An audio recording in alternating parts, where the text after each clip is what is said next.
My cell phone is disconnected because I can't pay the bill. Well, there's a lot of struggles going on now in this country with the food. It's outrageous on all the prices.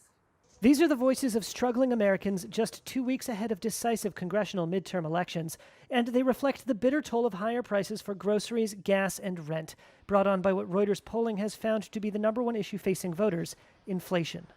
The everyday necessities that people take for granted, you can't afford them anymore. And when you're stuck with nothing, what do you do? Chrissy Zeffield is a 38-year-old mother of three. Oh, She is between jobs and sleeping in her friend's basement in the Chicago suburb of South Elgin. it's my air mattress that I purchased roughly about a month ago. Got it for a steal on Amazon for about 40 bucks. Amid these hard times, she compares them to memories of better days under a Republican president. I did see a huge difference in the economy and everything when our former president was in office.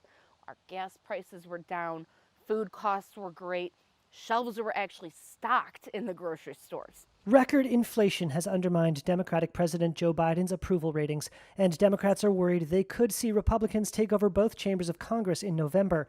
Speaking to Reuters in her friend's backyard, Zeffield reflects on the billions of dollars in military aid sent to Ukraine when there are so many needy people around her. I have never seen somebody pour billions of dollars into another country and not its own, that is clearly hurting. I understand wars going on and this and that, but we got to think about our people first. Economically, it's hurting us. Whether you call it whatever you want to name it, it's hurting all of us. Daniel Ferrales is a 72-year-old retiree. He told Reuters he now regularly collects groceries from a Chicago food pantry, something that began during the pandemic and now persists because of inflation. He said he's planning to vote for a Democrat in November and worries what Republicans might do if they control Congress. There's nothing wrong with the Republicans, but they don't seem to be wanting to give up anything. They just seem to want to keep it off for themselves. I mean, not for themselves, but to limit us and what we need, you know? And I can never understand that. No, it's kind of hard, but we make do with it. Chanel Davis is a 46-year-old who cares for both her children and grandchildren. She spoke to Reuters at a free clothing giveaway in Chicago. Her granddaughter was able to find a pair of secondhand sneakers. And my grandbaby was happy for her little pair of shoes.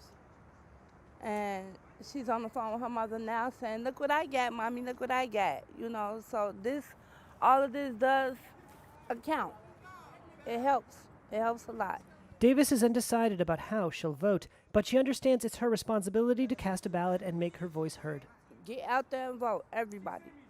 Your vote counts. It does count. I feel like we have done better whenever there has been a Republican in the House. But Zeffield, who calls herself a political conservative and lives in a swing district, told Reuters she's unlikely to vote. She has other priorities. Right now, she is saving what little money she has to put toward car insurance, a new tire, and a tank of gas to drive and see her kids, who are living with their father. I can't even pick them up to take them for ice cream. Just something as small as that. I miss them so much.